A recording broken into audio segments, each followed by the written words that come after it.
Greetings and welcome to Flanigan's Ecologic. I am your host, Ted Flanigan. And for this episode, I'm joined by Cisco DeVries. He's the Chief Executive Officer of OhmConnect, which has been a highly successful, innovative demand response program in California that's now spreading across the country. Before that, Cisco was very involved with PACE financing. We'll talk about that and his time at Renew Financial. Just delighted to have Cisco on the show today. Cisco, greetings. Welcome to Flanigan's Ecologic. How are you today? I'm excellent, Ted. It is great to see you again. Good to see you. It's been a while. It's been a whole pandemic ago. Right. I figure it's kind of, we've lost track of time. It's like a furlong of time. I have no idea exactly how long, but it's been a while. We've all been through a really, really unusual experience. I'm glad that we're largely out of it. What's your focus today before we get into the conversation? What are you focusing on? I've got two things I'm focusing on today. The first is I ran a half marathon yesterday, and I wasn't really trained up for it. And so walking today is actually one of my big focus. I'm just being able to get up and get down is fine.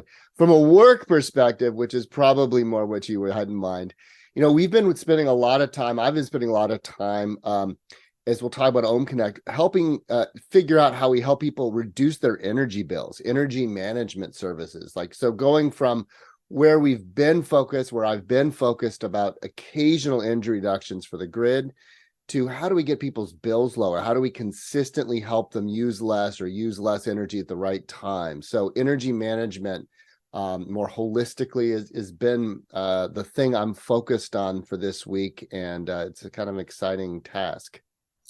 That's a great topic. When I ran a demand response program years ago for PG&E in downtown San Francisco, obviously we wanted to be able to have the greatest reduction from their usage down to whatever the firm service level was. And so if people had already reduced through energy efficiency, in a way you're working against yourself, right? Well, a fun thing to get into, because you're absolutely right. And what we found is that so OhmConnect, which I'm sure we'll get a little more into, we help people reduce their energy use at peak times, and we pay them for those reductions, demand response. What we've found is our customers are reducing their energy use by 5 to 10% on average overall.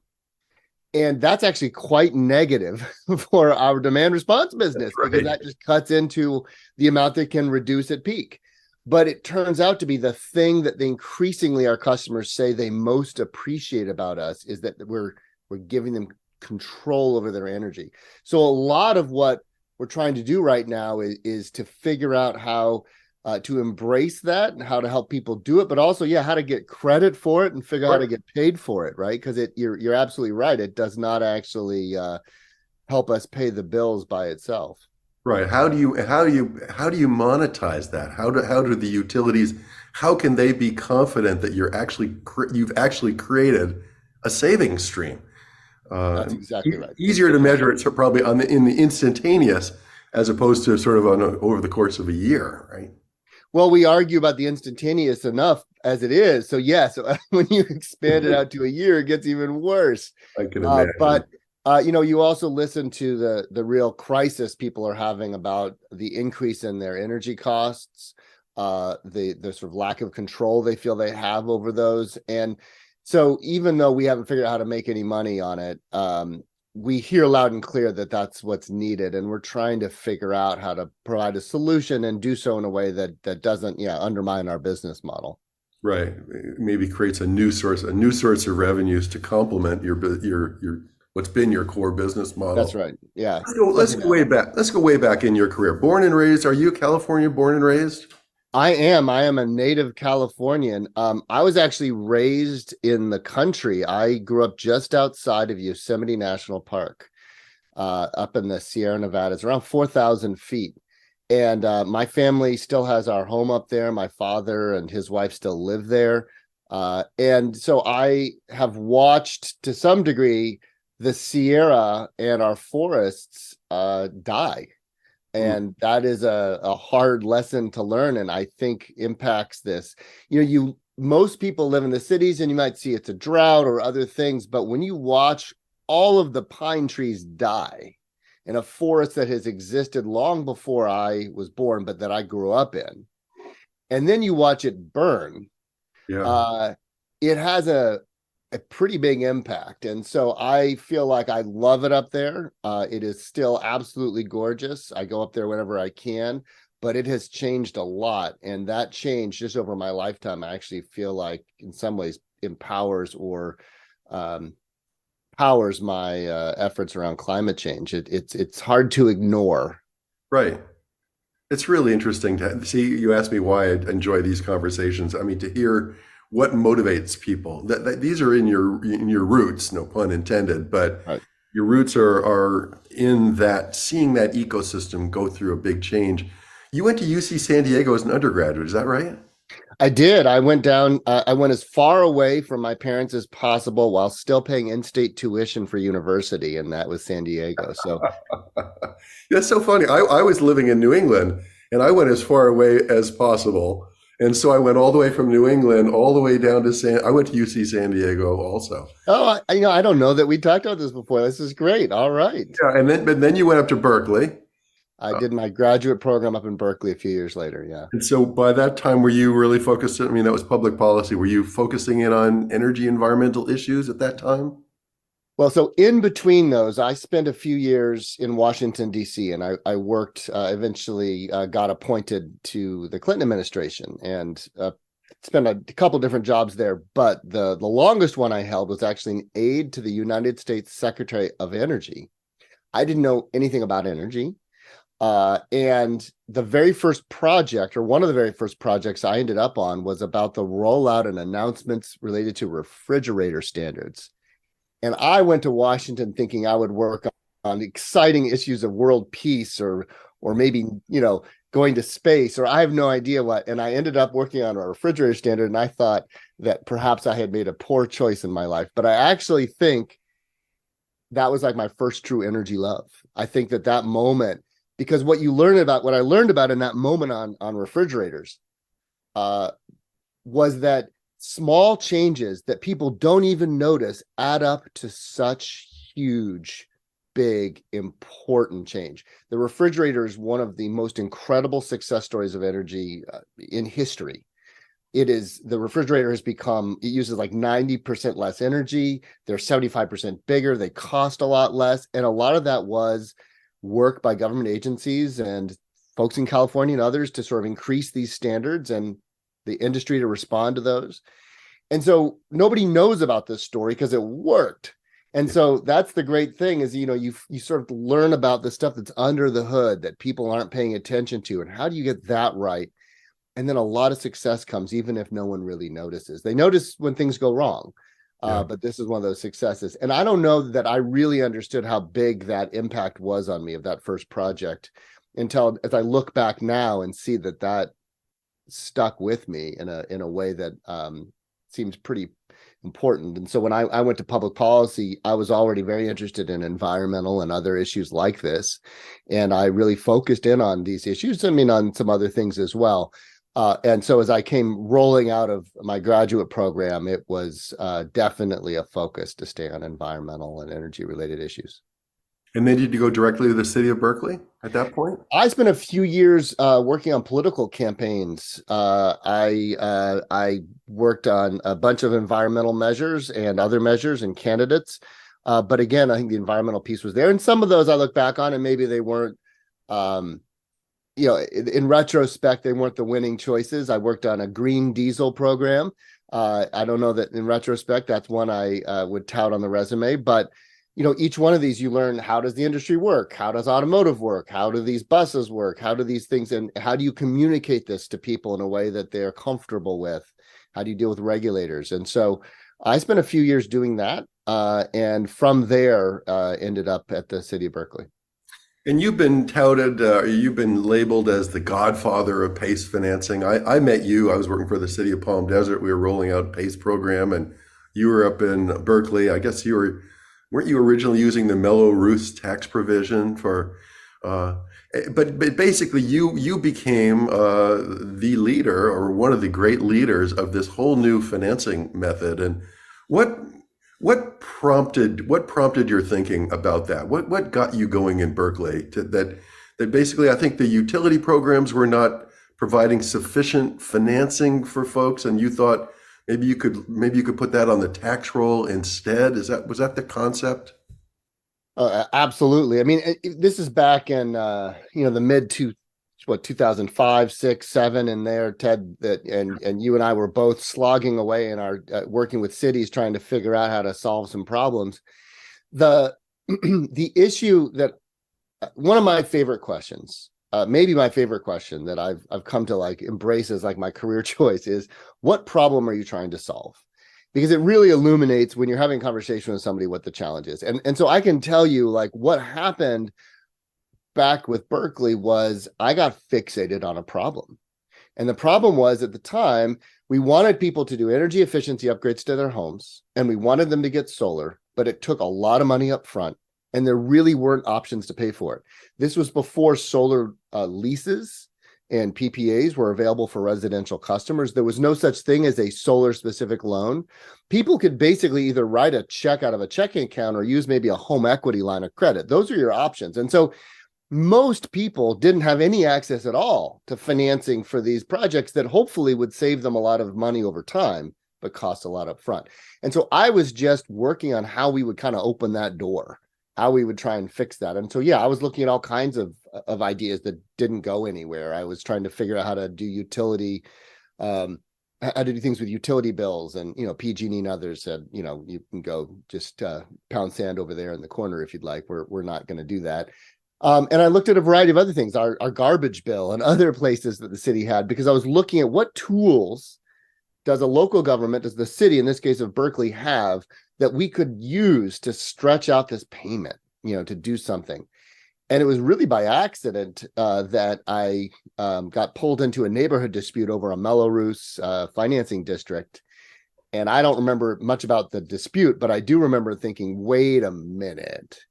We are allowing people to voluntarily choose to make an improvement that affects their home and repay it as a line item on their property tax bill.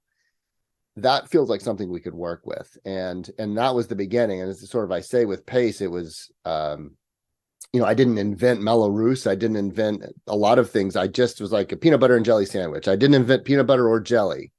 I just kind of put the two together. I'm like, this could be a yummy sandwich. And then out of that, PACE really started to get rolling, and still it's going today. But it was very much focused on how to solve a very specific problem that was bedeviling me as we were trying to roll out environmental opportunities in the city.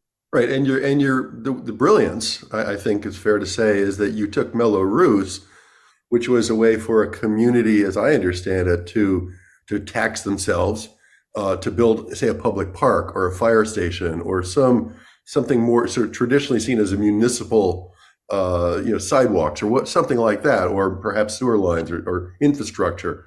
But you took that and said, wait a second, if you create a district and everybody agrees to it, then they could do things individually on their own homes, right? That's exactly right. So recalling back to the first, the start of this, the neighborhood financing district that spurred all this for me, they were actually doing an underground utility district. So they were taking the electrical equipment, the poles and wires, and they were putting them underground. And that, of course, has fire safety and earthquake safety benefits. Great. But it's also, really nice, right? So these homes would have better views, and you wouldn't have poles and wires in your front yard. And the city's perspective was, look, that's a lovely thing to do, and there's a public purpose for it with the fire safety. So we'll help you do it with this financing, but you pay for everything. The city's not going to foot not going to pay a penny of the cost of this improvement. I was like, well, if we're going to put all the poles and wires for the electricity underground, why not put them on the roof with a solar system? And and even already with that initial law, the amount that an individual property paid varied. It varied based on the amount of benefit accrued to that home. So we were already in a place where people were voluntarily taking a tax. They were voluntarily doing a project, and the amount they were paying was related to their benefit. And so it really wasn't a huge leap from there Right. to say, let's use that to finance clean energy and energy efficiency. It opened some new challenges, and we've obviously still deal with those, but it was, I was surprised nobody was doing it already. Right. And they had those, you already had those California Assessment Acts, I can't remember, 1911 or 1913, Been at it for a while, yeah. sort of essentially set up to do that kind of a thing. Well, what we did in Palm Desert, obviously, and what you did in Berkeley started off being a municipal program. In Palm Desert, we raised all our own cash to do it, and we ended up using the PACE mechanisms, working with the county tax roll. But along the way, it became clear that there were some opportunities for third parties to jump in here and to manage these programs and to bring the capital for these programs. And that's essentially what Renew Financial did, which you went on to lead Renew Financial. And if you could gloat about it or brag about it, what would you say was your the great accomplishment there? I think you were there for almost 10 years. No, it was 10. Look, I remember having a conversation with the mayor in Berkeley and talking about this idea, which became PACE. And he said, the problem is we have no money. So you got to find the money that's going to be used to finance these things. And I was like, well, where are we going to get the money? And ultimately, after a year or so helping set up the first program and doing various things, there was still a challenge finding the money. I thought, well, this is an opportunity. There's a way that a company could do this. And so after I'd left the city and had played around with various ideas, I ended up helping co-found Renew Financial and then ran it for 10 years. I'm really proud of a bunch of stuff we helped kind of invent in that world. But the biggest thing that I'm proud of is that we financed projects on 92,000 homes. We got solar and energy efficiency installed in 92,000 homes in about 15 different states. And we financed $1.5 billion of projects. And we didn't just end up using PACE, although that was probably about $1 billion of it. And the company's still going strong. They're still out there. But we did utility on-bill financing, and we did the world's first unsecured energy efficiency project loan asset-backed securitization. It was also one of the smallest securitizations ever, but we did it. And that paved the way for all these other solar loans and things to come for after it. So we really were at the forefront of figuring out how to use financial mechanisms to democratize access to clean energy.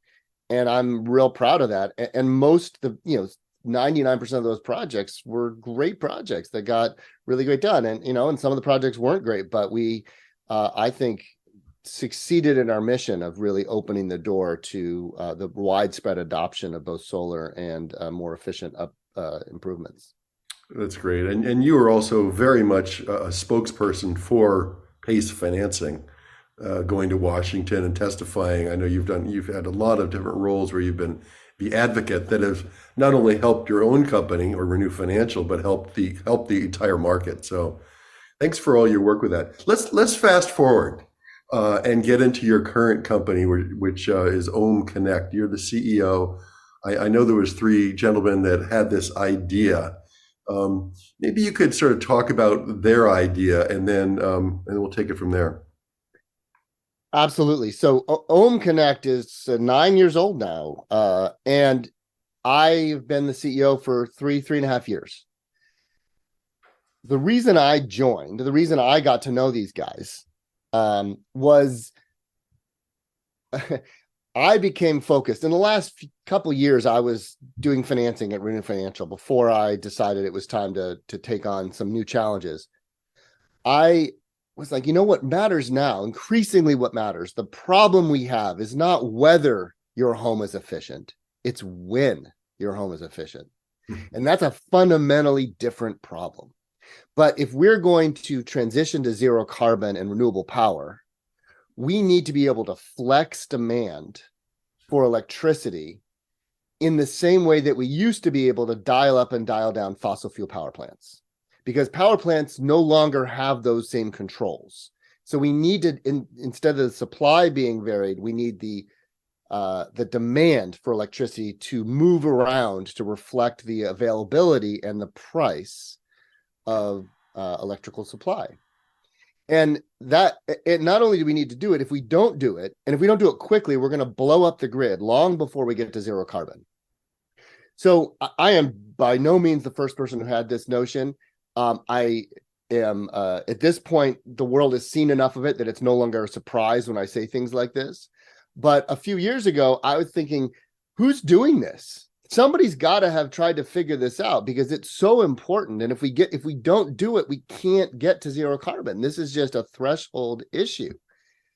And I looked all over the world, and it turns out the company that was doing the thing that I thought needed to be done, and the only one I'd found who'd really cracked the nut, was 15 minutes from my house. And I didn't really know him.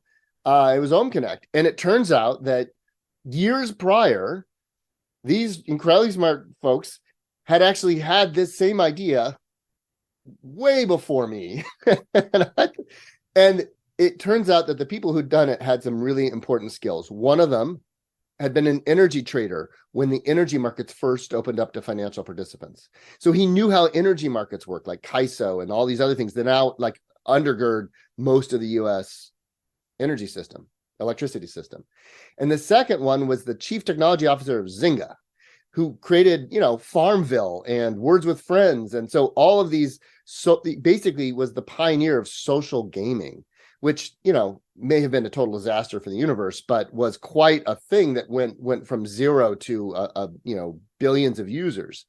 So he had left Zynga thinking there's got to be a way to put what we've learned about how to engage people to this energy problem and connect it up with the guy who was like, how do we get, I know how the energy markets work. How do we get customers to do it? And so the two of them had spent years with a great group of other people coming together, Kurt and others, to try and figure out how to solve this problem. And it is non-trivial. As we know, it is hard to get people to do things about energy, but they figured it out. And so when I came along, they'd sort of figured it out in one market in California, but nobody really believed it because everybody from all the history of all these programs and utilities had felt like they're never going to work. And so a lot of what I did when I joined raising money was telling the story, was helping people understand in positions of authority, regulators and utilities and others, that this really works. You can get hundreds of thousands of individual customers, residential folks, to change their energy use all at once. And you can do it over and over and over again. And you can predict exactly how much energy is going to get reduced using a ton of data and analysis. And now we've proven it. But it was something that is really important to the future of the grid and to our transition to renewables. And I got very lucky in that I connected with these guys. I think right at the moment they'd cracked the nut, and they needed somebody to help figure out what to do then. And I'd had some experience with that, so that was my foray into joining OhmConnect. It's a great story. And when you say nobody was doing it, I think nobody was doing it in the residential sector, right? The demand response had really been relegated to large users, right, for many years before that. Yes, absolutely. So let me say, I think there's two things that OhmConnect does that are different, and both are important, and you're absolutely right.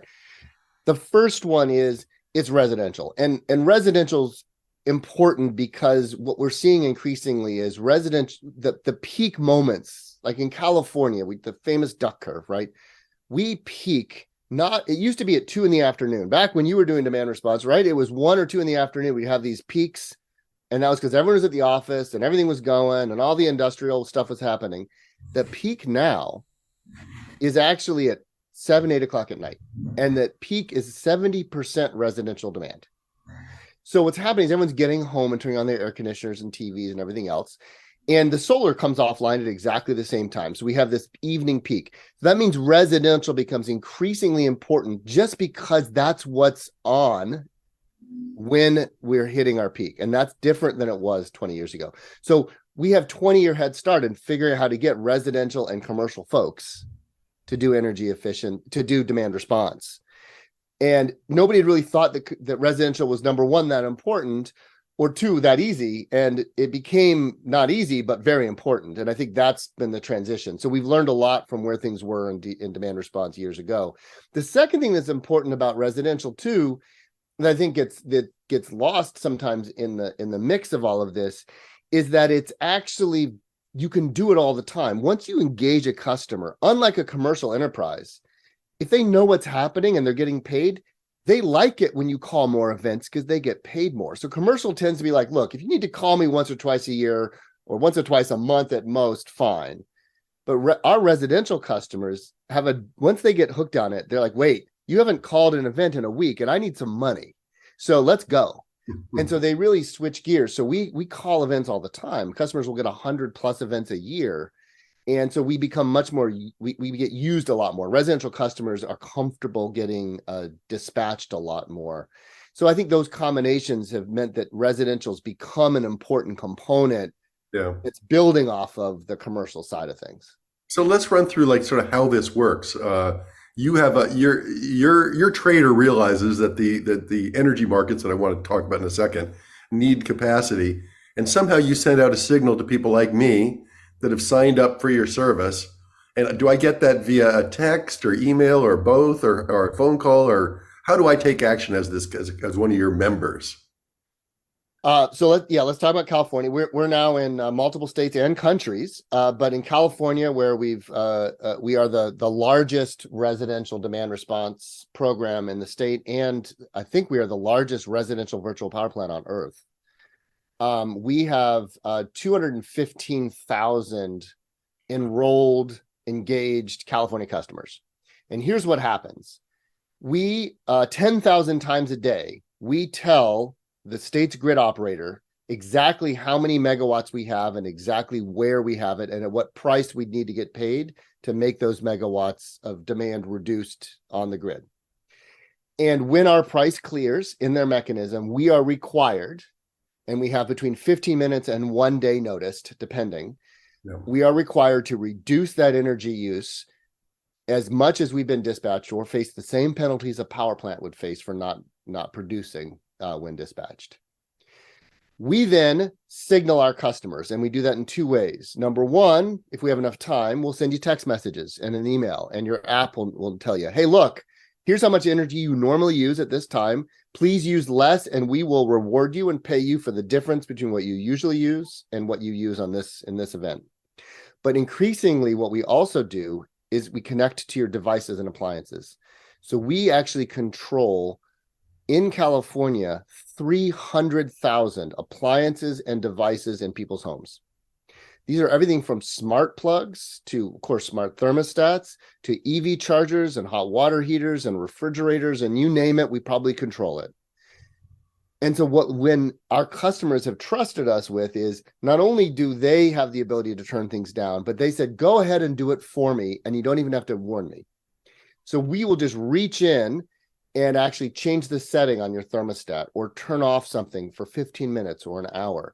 So we do that at scale, and we can do that at a hyper-local basis all over the state, or we can do it system-wide in times when the grid is really in trouble. And so those are the 2 main ways we engage people. And then afterwards, we then say, great, you succeeded. Here's how much you reduced. Here's how much you've been rewarded. To go forth, you can get yourself some gift cards. You can buy some stuff in the store. You can cash out on PayPal, whatever you want to do. So we've really made it both easy to participate, and we've automated that process.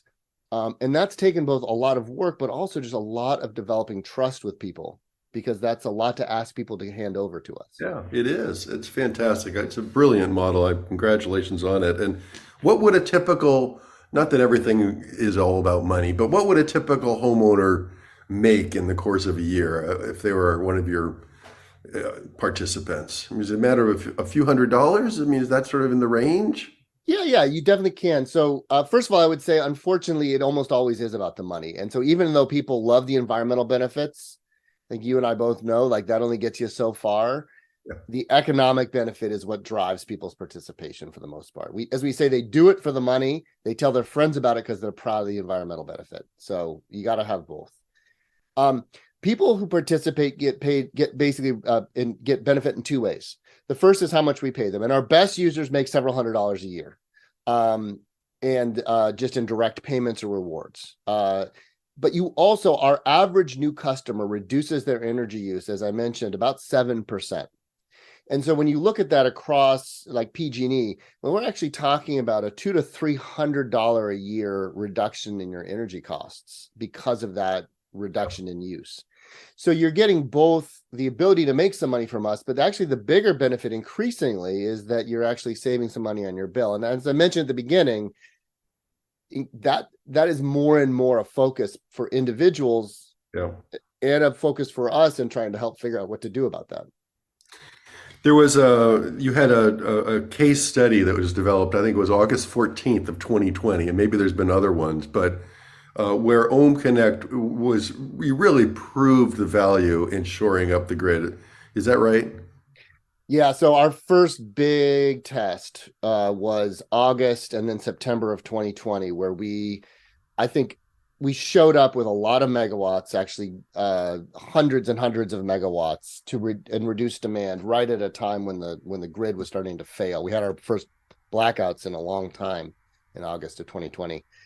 And I think actually our success during that period of time, I think, got a lot of attention from regulators and leaders. They're like, wait a minute, this could work.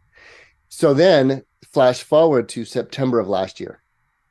And California faced blackouts again. We had the highest demand ever recorded in our grid. We were gigawatts short of supply, and we engaged our users over a several-day period as much as we've ever done before.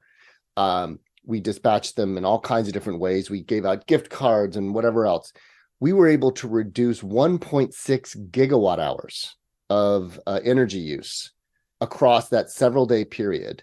And we're one of the key reasons we didn't have blackouts was because our customers stepped up so broadly and so well.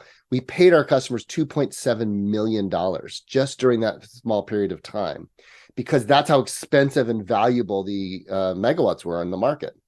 So we were able to translate not only a huge economic benefit to our customers, but we were also able to deliver this great benefit to the grid. And that, I think, proved that what happened in August 2020, where we sort of showed up for the first time and, was not a fluke, that we can do that. And that, in fact, our customers show up the most when the grid is at its worst. And that's a really powerful thing to have in your back pocket when you're managing the grid. Final couple questions. You've got the major utilities here in California: San Diego Gas and Electric, Southern California Edison, PG&E, on board with OhmConnect. I believe you're working with Consolidated Edison in New York City. Where else are you? You mentioned you're even in a couple other countries now. Yeah, so we launched in Texas. We are available anywhere that the competitive market exists in Texas. So all of ERCOT. And we've been growing a lot there, and that has been great. I think it's great too, because one of the things I love about all this is it's not political. You don't have to have an argument about policy or climate change. You just say, like, do you want to get paid for managing your energy a little bit? And people, it doesn't matter whether you're blue, green, or purple, you like it. The second is we launched a couple of years ago in Australia, and our partners Origin Energy there, and we have 100,000 customers, and it's going great. It really is both a powerful tool, and they're seeing exactly the same benefits there, which is you have dispatchable megawatts, but you also have people engaging around the energy. 81% of our customers in Australia say that they've changed how they use their energy all the time because of the program. And that's just teaching them a little bit about what's happening in energy. So those are really exciting places. We'll be launching Canada later this year. Boy, congratulations, Cisco. Congratulations to you and your colleagues. How are you maintaining a healthy balance in life? You're looking good. I know you've got a son who is into baseball. I think it's baseball. Got two of those. Two of those. Obviously the kids keep you grounded. It's been wonderful to have that experience as they've been growing up and getting older and doing all that. I don't have a great answer to this question. I was thinking about this the other day. I run, and I don't really like running that much, but I like having run a lot. I like when I'm done running, and you can run anywhere, anytime, and I just need a pair of shoes. So I've started running half marathons. I run a couple, 3 a year, and it just makes it, I sign up for a half marathon, and then I know a few months from now, I have to be ready to run 13 miles or I will embarrass myself in public. And so I keep myself fit, be out of pure public shame, fear of public shaming. And I feel like that is my way of keeping myself emotionally and physically healthy. And I feel much better having gone for a run. Usually, like today, the day after a half marathon, I don't feel great. I feel pretty sore, but I feel like I accomplished something. And that is really key. It's also a time where I think a lot, right? When you're running, your brain sort of slows down and chews on things differently. Oh, great. Well, whatever it takes to get you out there. But yeah, I've always found, I think you're probably just like me. I've always found that you always feel better after you exercise. You always feel like, it's tough to get yourself out the door sometimes, but always feel better. Well, listen, Cisco, thanks so much for all you've done with PACE financing and now with demand response and OhmConnect. And it's really been great to catch up with you. Have a great day. Thank you, Ted. It's been great. That's it. Thanks for listening to Flanigan's Ecologic. We'll see you next time.